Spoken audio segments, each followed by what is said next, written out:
A recent analysis of 139,695 patients under 80 years old from the Society for Thoracic Surgeons and the American College of Cardiology Transcatheter Valve Therapy Registry sheds light on outcomes of balloon-expandable TAVR using the SAPIEN valve family, spanning August 2019 to September 2023. The study explores a hypothesis. Many younger patients with aortic stenosis may have significant comorbidities that limit life expectancy, reducing the need for repeat procedures.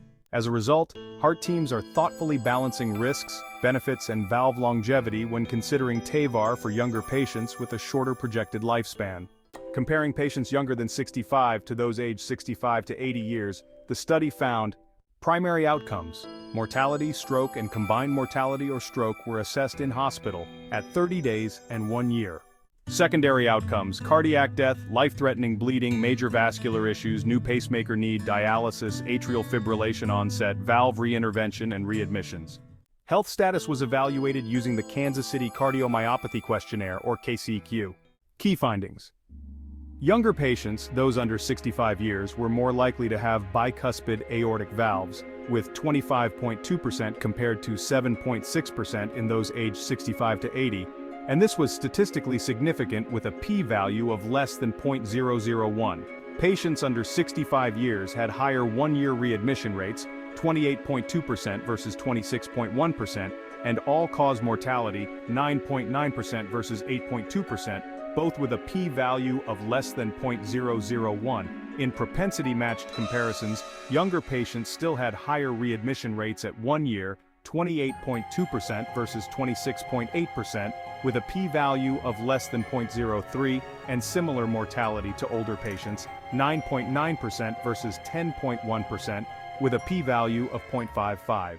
Conclusion: younger patients with TAVR often face a high comorbidity burden, experiencing higher death and readmission rates at 1 year compared to their older counterparts. These outcomes suggest that current heart team decision-making for TAVR in younger patients is sound, emphasizing careful risk assessment and tailored patient counseling. Read the full study here: https://jamanetwork.com/journals/JAMA Cardiology/full article/28255505 *guest access key =232D455B-A9 A4-4150-94-day-0783B3E48D1 #UTME_source =Silverchair =UTM_medium =email =UTM_campaign =article _alert JAMA Cardiology =UTM_content =ALF =UTM_term =103024 =ADVI =000035104996